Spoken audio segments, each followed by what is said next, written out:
your community.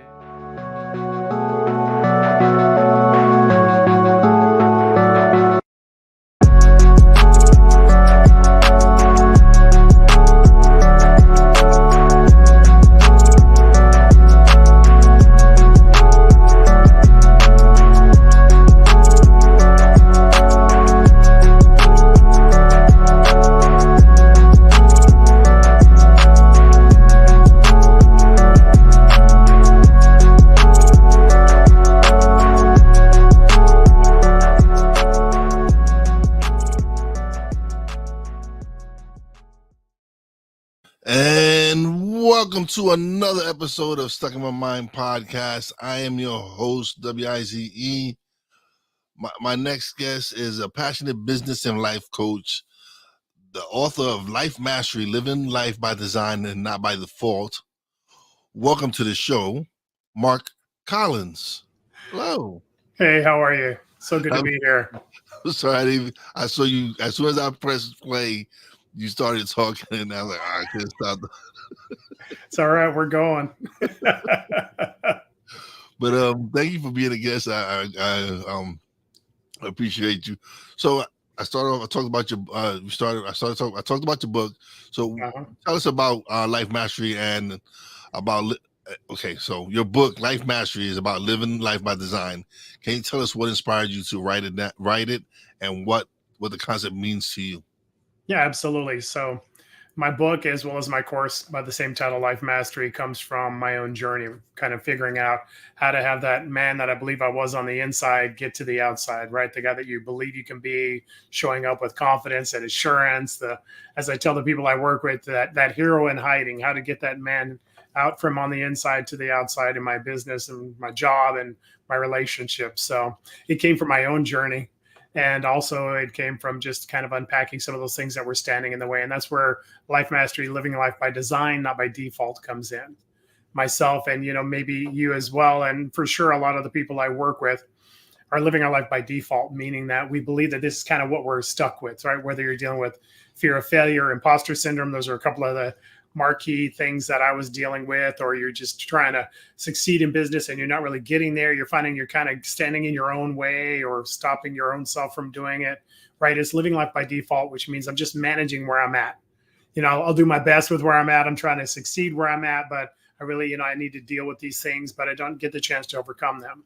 Come to find out that you live life by design, as you do that, you're able to actually live the life you're created for, and not the life that the past and your pain and the things you've walked through have told you you're dealing with. Yeah, I kind of you mentioned that, and imposter syndrome is something I've dealt with a lot, and recently I sat down with a therapist recently, and we've discussed it, and even with the success of the podcast and with everything I'm doing, sometimes I kind of doubt myself. Yeah. And I know that I'm capable of so much more, but it's like I get this fear. Yeah. And I'm, like you said, I'm afraid of failing and everything. But then I speak to other people and they tell me about, oh man, you're doing such a great job with your podcast. It's doing wonderful. But again, sometimes that doubt creeps in. Yeah. And I kind of like, oh, am I really doing so good? Is it really going so well? And it's sometimes it's the just that imposter fear, that imposter syndrome, and me feeling like I'm not doing what I'm fully capable of doing. Yeah, absolutely. And I've been in your shoes. I grew up with a dad who was did the best he could, but he was a very strong, very domineering individual, and that's not his fault. It's just who he was. And he grew up without a father. So for him to do anything capable in fathering me and my sisters, was an accomplishment in his life. But in that place, I'm not sure what your history looks like, but for me, that gave me an image of a man that I was growing up around who I'd never felt like I measured up to. And so, again, with me, I totally resonate with what you're talking about, because I thought that if I succeeded in business, all of that would go away, that the fear of failure, that the imposter syndrome. And for those people, it's a big title, but really imposter syndrome is just believing that you're not good enough for what you're in, whether it's your job, your business, your relationship, right? It's that voice inside your head that says, that you're going to fail, that you're expecting bad things to happen. You're expecting bad decisions or bad outcomes because you don't believe that you're capable of succeeding in that area. Well, I thought that when I succeeded, all of that would go away. When we had a business, we sold it for a mid-six-figure profit. And at the end of the day, I had the same fear of failure at the end as I did in the beginning. Same imposter syndrome. It's kind of the same thing. They're a little bit different, but they really have the same outcome, which is me holding back and believing that the worst is about to come, right? That next business decision is going to be a tragedy, or that next thing that I do is going to be a disaster. I'm going to bankrupt the company or whatever. And maybe those are some of the things that you've thought as well. And so that really ties into the Life Mastery journey. What we talk about in Life Mastery that I had to kind of unpack in my own life was either living from who I was created to be, or living from what my past and the pain and the lies I believe have told me I was. That young man growing up dealing with imposter syndrome, fear of failure, was me living from what my past told me, which was you're not good enough. You're not going to measure up. With my dad and some school issues, some struggles in school where you didn't feel like you were as smart as everybody else. Those things, they have a mark on your life and they tell you that you're not as good. And so you grow up and you try and overcome them. You either try and prove them right or prove them wrong. You prove them right by not even trying, giving up, just, kind of living life by default. Or you try and prove them wrong by out succeeding them. But you can't succeed your way out of fear or out of imposter syndrome. It really is an identity statement. And the reason I know this is because I work with and have conversation with people that are multimillionaires who literally say out of their mouth, well, this fear of failure, I guess it's just part of the journey. It's part of the process. It's what I need to deal with, even though I'm successful. And that's an absolute lie. The truth of the matter is, if you understand who you're created to be, then really, like you with your podcast, you with all that you're doing in the audio and video format, is a person being unleashed into everything that they're created for. The mark of today versus the mark that I was back then is now I don't worry about success or failure in my business because they're not going to tell me who I am any longer. What I understand is that what I get to do is invest me and know that I'm the answer to whatever circumstance I'm walking into. I'm not the question mark. That's kind of what I teach the people I work with. And that's something I'd hand off to anybody who's dealing with imposter syndrome. When you understand who you are, the world doesn't have to make up the difference. But when you don't know who you are, the world does. So you need to be successful. You need to have everything perfect. Because if it's not, then like with myself in my early years and when I was trying to succeed in business, you have that wrestling match with your thoughts, right? Yeah, definitely. How do you help your clients identify and unlock their inner hero through your coaching approach? That's a great question. I appreciate that. So first off, it starts with identity. I tell people all the time that my wife doesn't let me have a tattoo, but if I had one, my tattoo would say identity is everything, because it is. As I said, we already unpacked the punchline to this, which is you're either living from who you're created to be or what your past has told you. And so in that place, what we do is we start with giving them some exercises. The first is an I am statement, right? The first strategy is create an I am statement. And the I am statement is who you are apart from your stuff, which for most of us means that we have to take a minute to try and figure it out. Because most of us, myself included, would look at our job, our business, our title, our income, right? All of those things telling us who we are. But you're really who you are apart from your things. My outcomes and my income and all of those things are not who I am. They're an outcome of who I am. And so we tell them, who are you? It's an I am statement. I'm a man of faith. And so for me and the people who have a faith walk, I would say, start with the conversation with God and say, hey, God, who did you create me to be? But the strategy works for whoever. When I separate myself from the things I do and I start to unpack who I'm created to be, my character, my will, right? My strength and all of the things that make me, right? It's those things that you're doing in your podcast, right? Those things that you're doing intellectually and, cognitively, you're smart enough, you're wise enough, you're skilled enough, right? All of those things, the character parts of who you are is who you are. They're just lived out in the things that you do. We unpack it with an identity statement and say, who are you? And then, to cut to the chase, the second thing we do is a 3-step transformational strategy, which is mastering your thoughts, words, and actions. what I tell the people I work with that most of them don't realize is who you think you are, you'll become. And so I am today, this right here in front of my microphone, in front of my camera. I am exactly the person that I believed I was going to be. You can't be anything different than that. You can hope you're somebody else. You can wish you're somebody else. But really, at the end of the day, what you believe you are on the inside is who you'll become on the outside. And so for the guys like myself, and, it sounds like that's a journey that you've been on as well, who are dealing with imposter syndrome, who are kind of standing in the way of their own success. It's saying, hey, okay, so I start with who I'm created to be. Now we have a script to tell ourselves. So what I tell them is now it becomes an affirmation. What are you telling yourself? It either aligns with who you say you are, and if you're a man of faith or woman of faith, it aligns with who you and God have confirmed you are, or it's lying to you. There's no in between. It's either who you're created to be, or it's a lie. And so when we give ourselves a strategy of starting to unpack it and using a system of mastering our thoughts first and foremost, now all of a sudden, when those doubts come, I already have a weapon to come against them. You can't fight a war by training once you're in it. Yeah. But that, again, by default versus design, part of our design is that mindset shift of saying, hey, give yourself ammunition of truth in who you're created to be and your capabilities before the doubts come, not after they show up.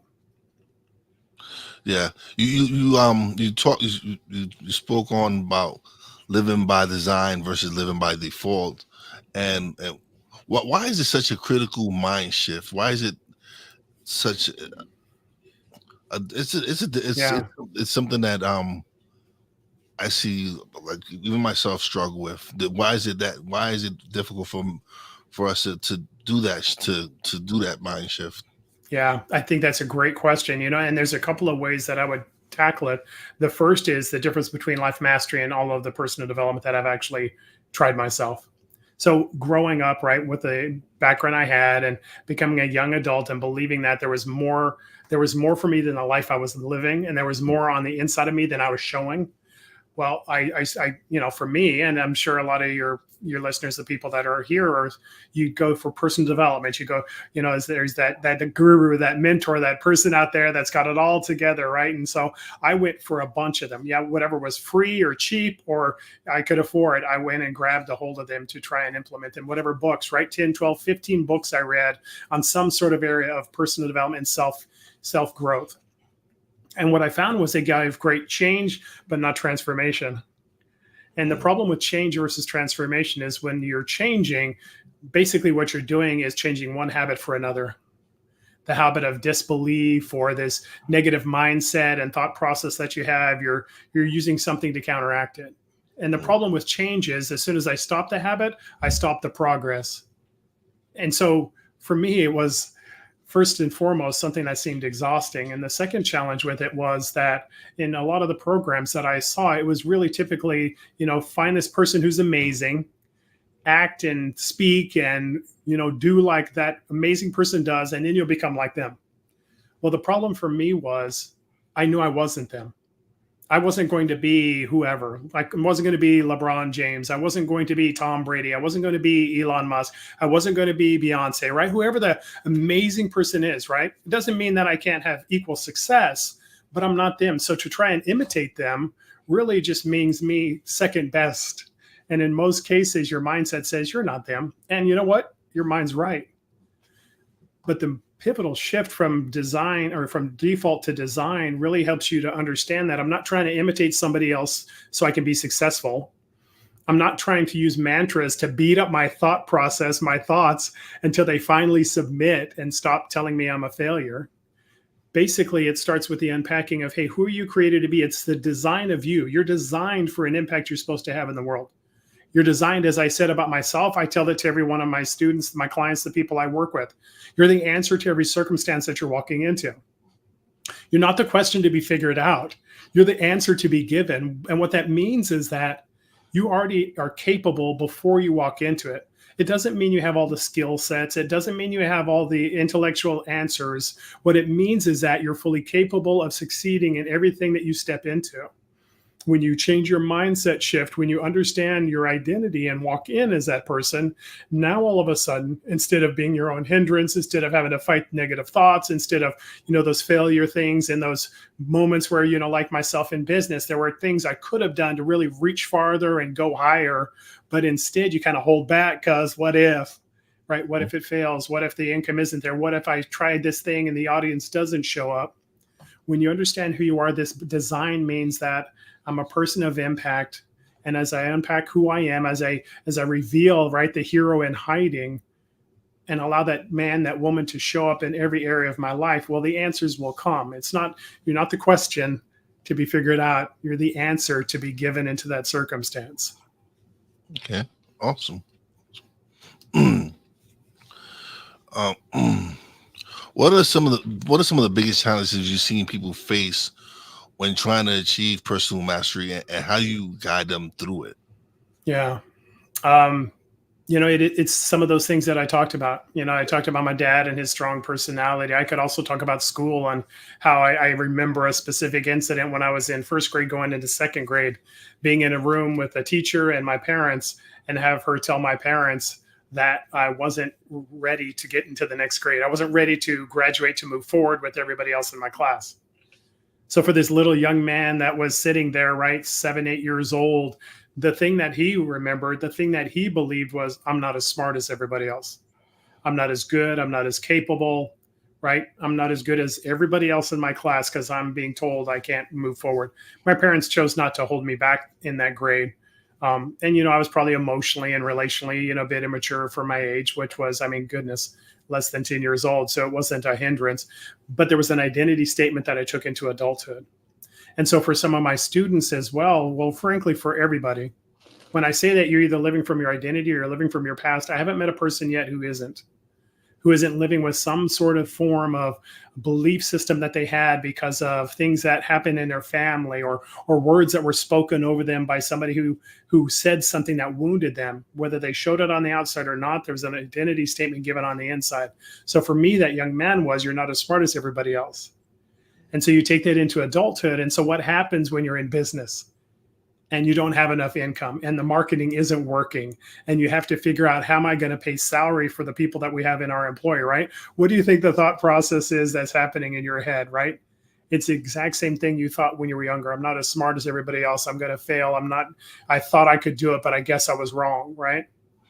So for the students that I have, it's a realization that it's not just a personal circumstance, it's a past identity that you're walking through. And being willing to do that. I tell the people that I work with that they're some of the bravest people I know, because most people ignore their past, act like it doesn't matter and it doesn't have an effect. The only people that know that it has an effect is everybody else in their life, as they're trying to deal with stuff, as ugly comes out in whatever way it comes out. But the brave people that I work with are the ones who are willing to say, I want to know how to become the person I'm created to be and how to destroy the lies that I've believed. And unpacking it from, past experiences is where it happens for everyone. One of experience for me was, I was raised by my mom. I was raised by a single mom. And for many years, my thing was, I was like, okay, why didn't my dad want to be a part of my life? Why didn't he want anything to do with me? And so, after 25 years, I reunited with my dad. Oh, wow. And so it was bittersweet because I reunited with my dad in May of 2009, after 25 years of not seeing him. I went to see him that June of 2009, Father's Day weekend. I went, so I landed in Puerto Rico Friday, went to see him. We spoke, and we just kind of cleared the air. And I had forgiven him years prior, but to actually be able to be there and forgive him and talk to him and find out why he didn't want, like, for him to answer the questions of why he wasn't a part of my life. And so that was kind of bittersweet, because the next morning he passed away. Wow. And so at least I got some type of closure from him, and I spoke to him, and it was just that was one of the many issues for me for many years, is feeling that I wasn't worthy of him, Yeah. or just that feeling of. And my mom did a wonderful job. My mom was she was most caring. I didn't need anything. She was always there. But Yeah. it's something different when you don't have your father in your life, and you're always wondering, like, why didn't he want me? So that's Yeah. something that I kind of, I feel that's some of the issues that I'm dealing with now, much when I'm much older, and because it still was something that probably deep inside it was still festering.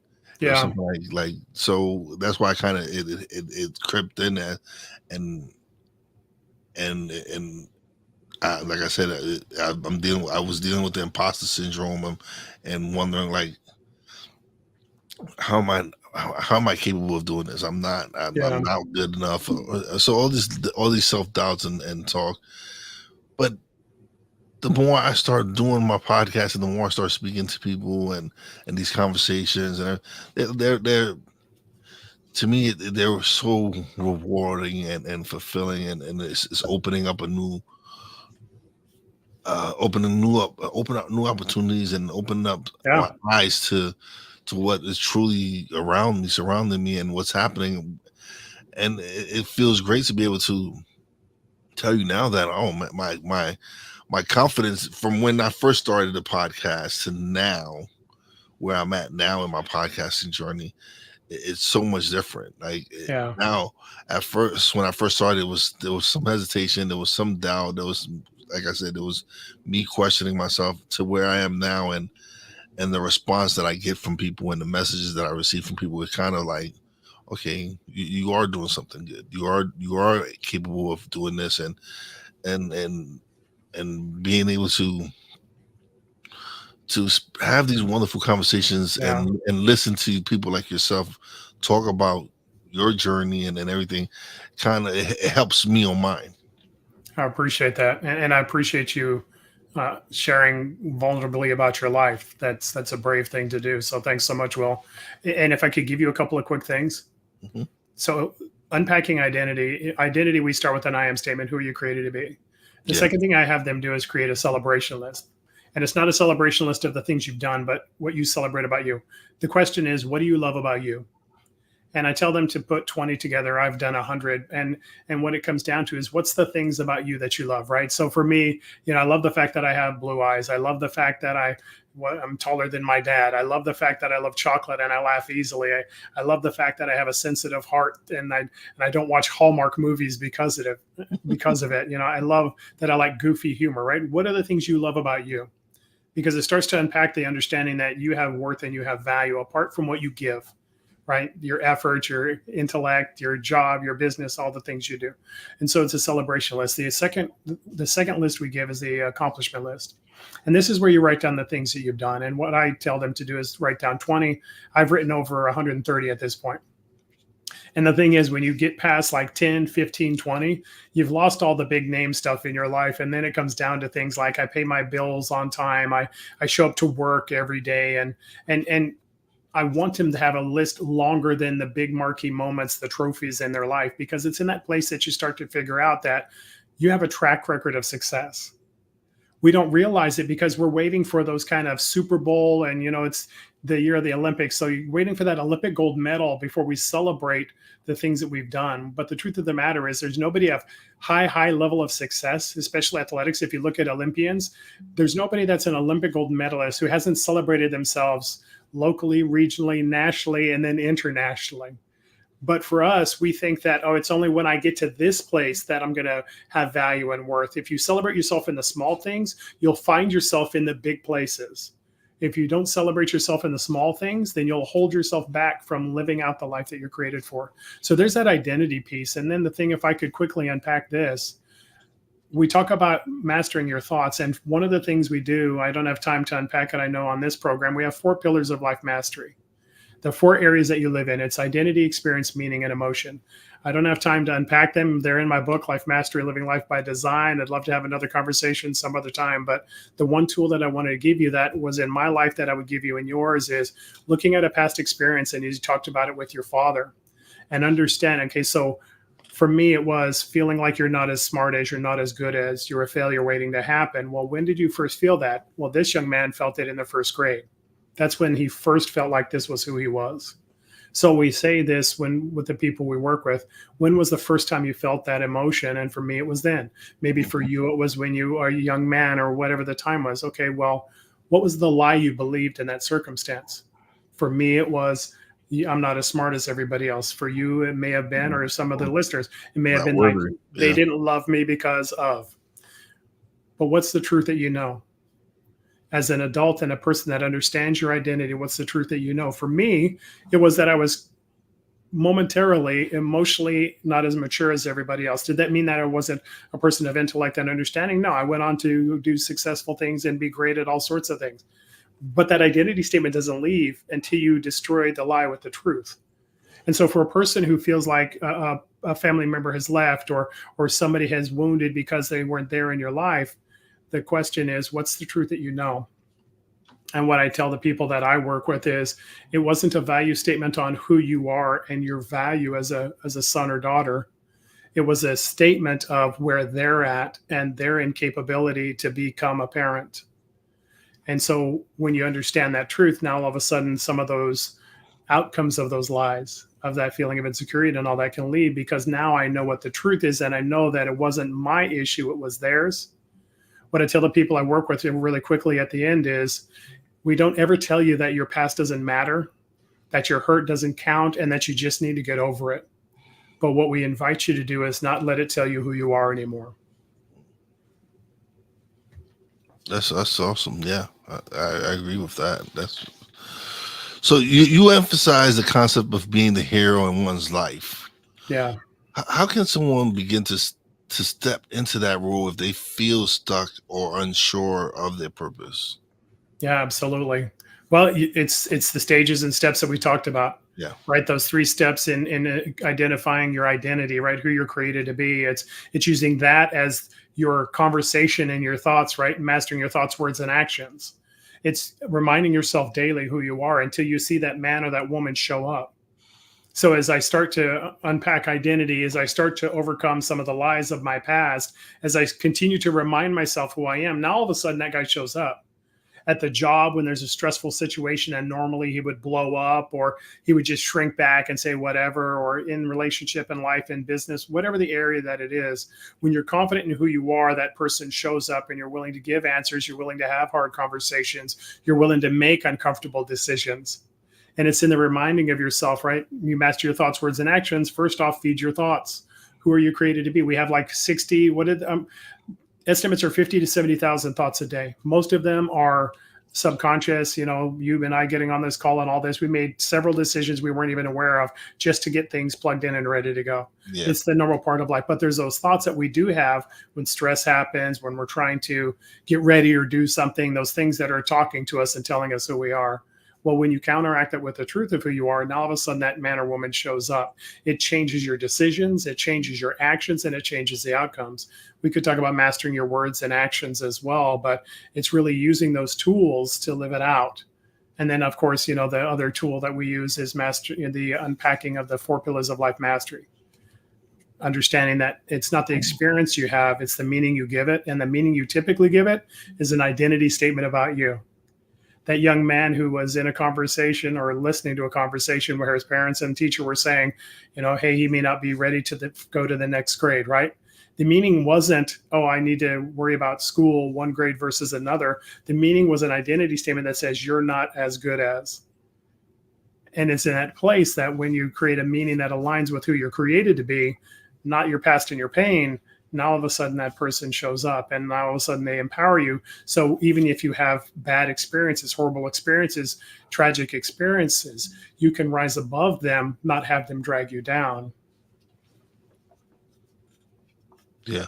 You're absolutely right. A lot of people struggle with self-talk, with with how they speak to themselves.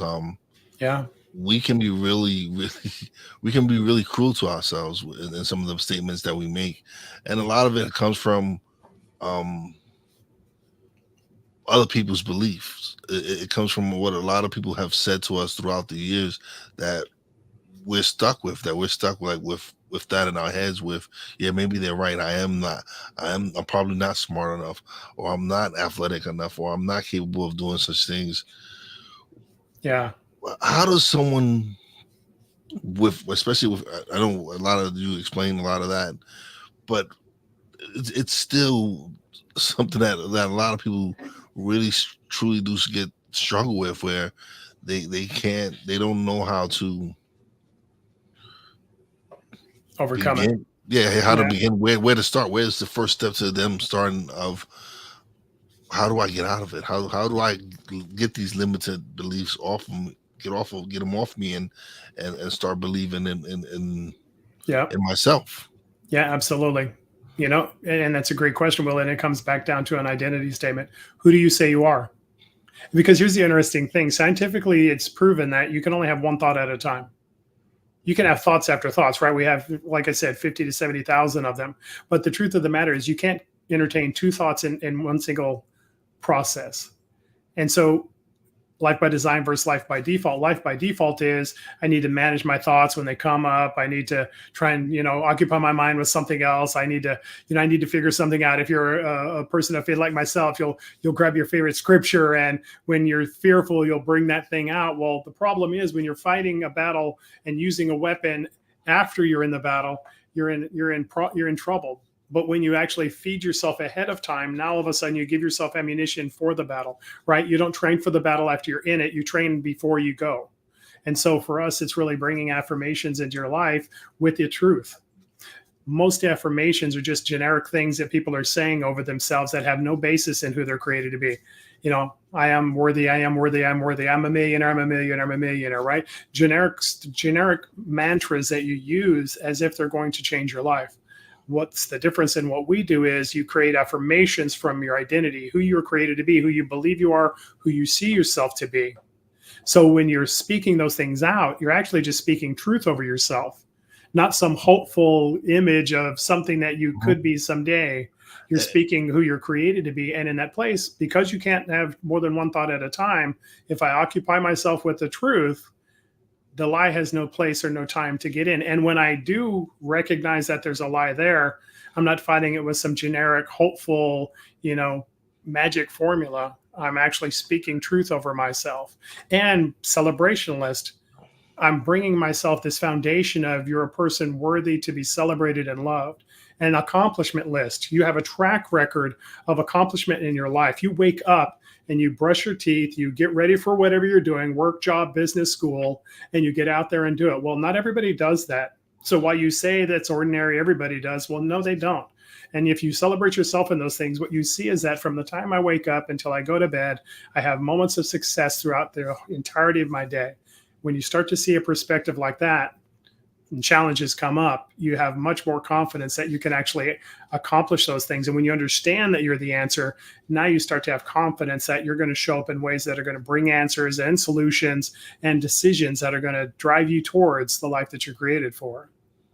And yeah, now that I hear you saying it, like there are those generic affirmations where they're like, "Oh, I'm a millionaire," or "I'm with," but if you don't believe that, it's not gonna work. So it is important for you to, like, I know I'm a caring person. I know I'm someone who I'm very supportive of my friends and my family and everything.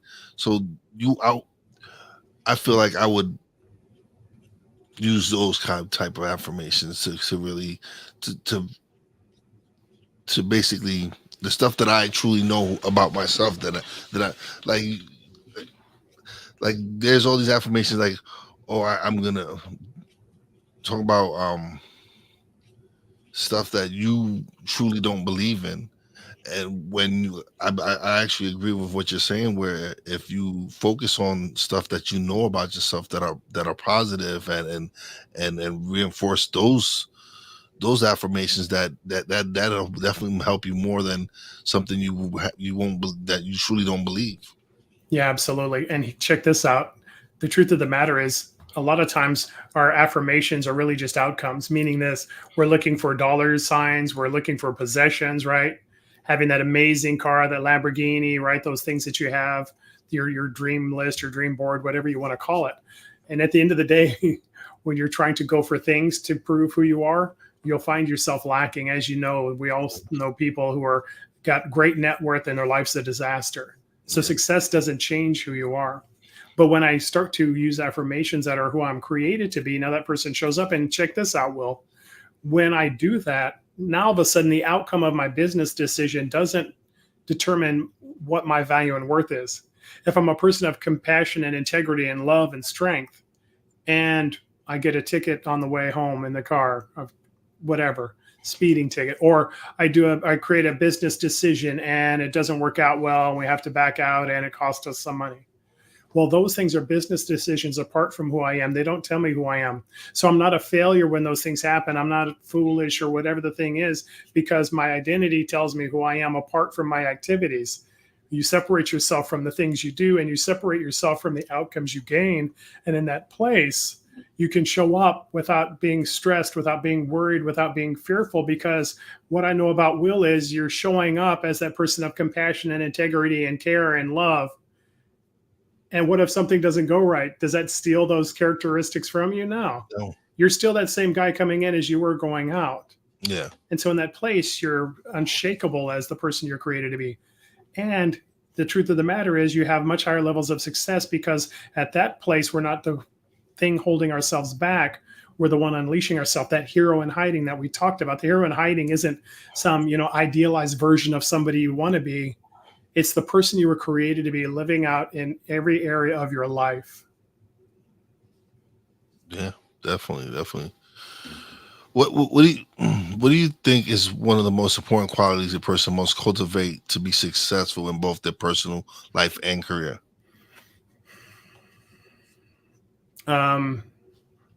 Personal qualities. That's a really interesting question. I appreciate that. I think one of the earmarks of people who are successful in doing what I invite them into, this life mastery journey, is not giving up on themselves.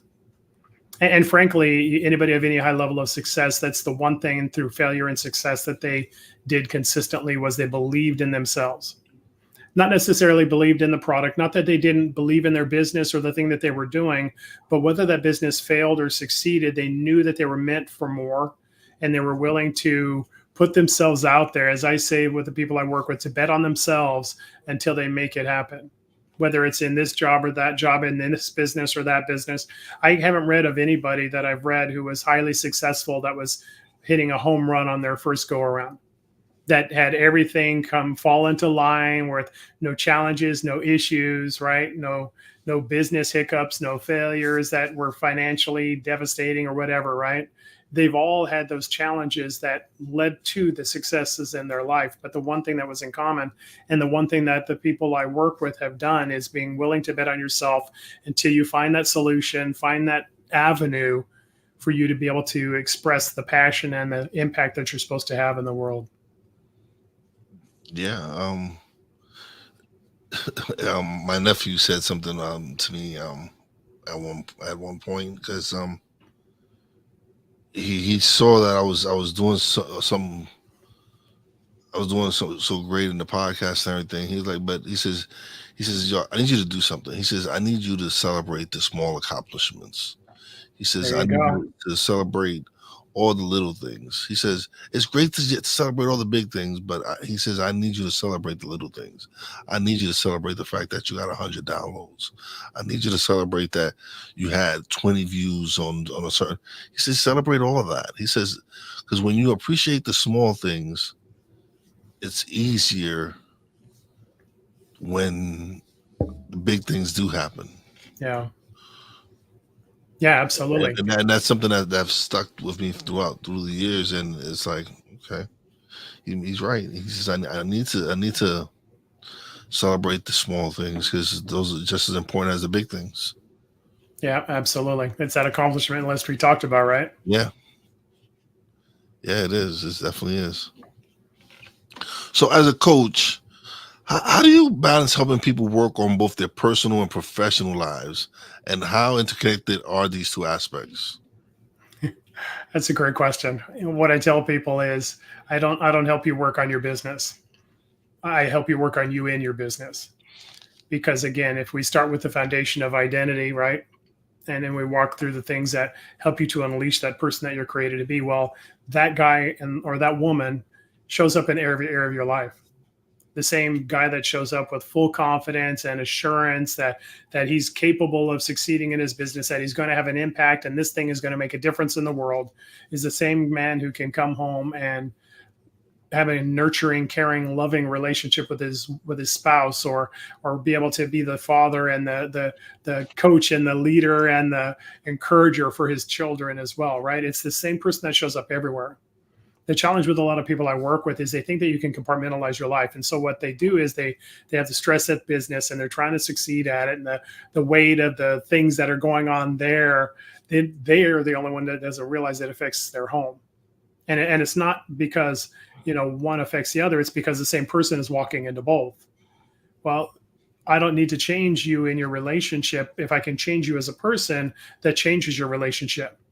What I tell people about my spouse, my wife, I've been married 33 years at the end of this year. I'll be married 33 years. And I tell people that my wife is not a necessity in my life. She's a benefit. See, she's a benefit because I know exactly who I am. If she was a necessity, that would mean that I would need her to be okay with me. If you don't know who you are, your world has to make up the difference. And in relationship, if I don't know who I am, then my wife has to make up the difference. Then she has to make up for my insecurities and fears and the things that I deal with. And by the way, that was part of the journey as I was walking towards life mastery. Before I created the course and lived it out and did the things that I did, I created the course after I lived it out. But in that journey, 33 years, she met me before. There was a before me and an after me, and she met me on the way. And so in that place, when you show up as who you are, your spouse gets the ability to show up as who they are, and your relationship is amazing. It's the same attributes. It's the same characteristics that make you a successful business person. Not the skills, not the do's and don'ts and the nuts and bolts of what it takes to run a business. But really, it doesn't matter what you're walking into. What I tell people is your character is your calling, whether it's in your business or in your relationship or at home or with friends or whatever. It's the you that's showing up that makes the difference. It's not some sort of understanding of how to do accounting or how to have, the best conversation with your wife. It's that guy showing up or that woman showing up in every area of your life. We change that person to who you're created to be. It'll affect you across the board. We talk about in Life Mastery, 5 areas of life mastery. It's the spiritual, relational, vocational, physical, financial.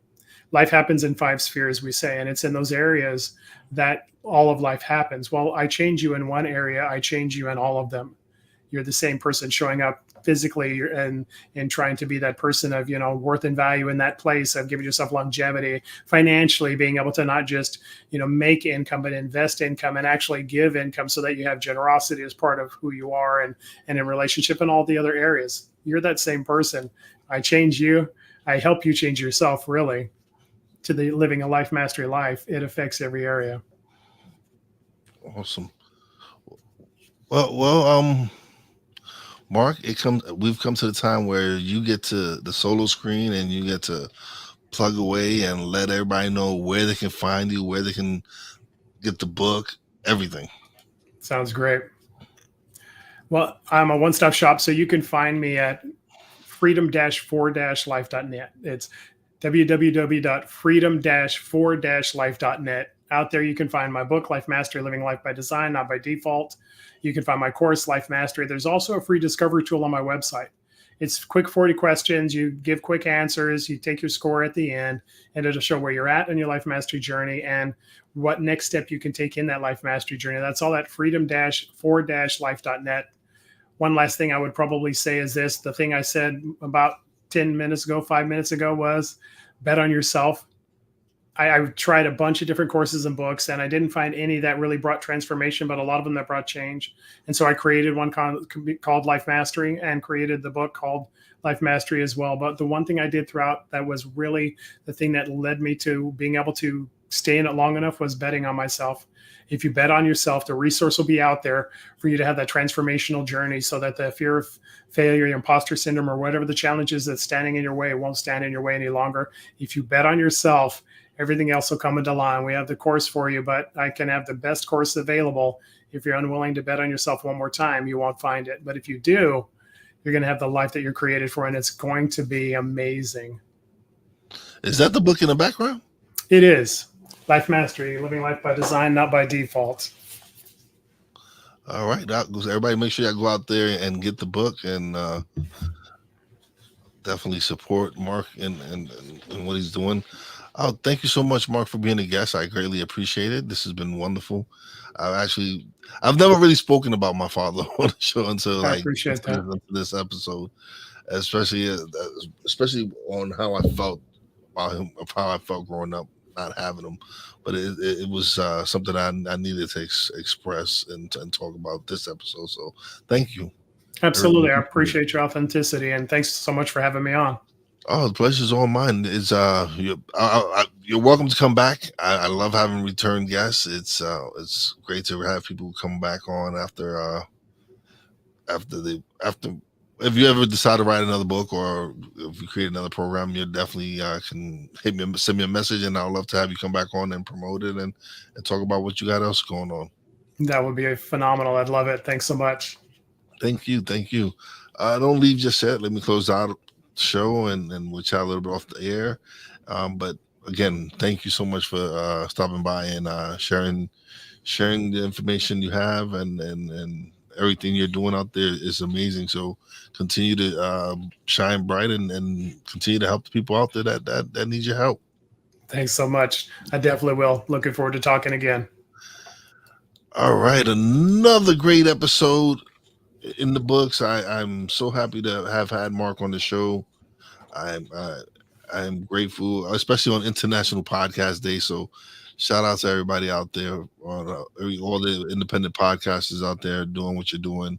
Continue to shine bright, guys, because you're amazing, and a lot of you out there are killing it with the podcast that y'all created, and I'm so proud of a lot of you guys out there. As always, big shout out to my Real Wise fam, Poppy J, Brandy J, love you guys. Shout out to the boss lady, I love you and appreciate you. Shout out to Mark Collins for coming through and sharing his story and sharing his knowledge with us. And as always, a big shout out to everybody in the audience, all the essential workers out there. God bless y'all. Be safe. You know how your boy Wise does it.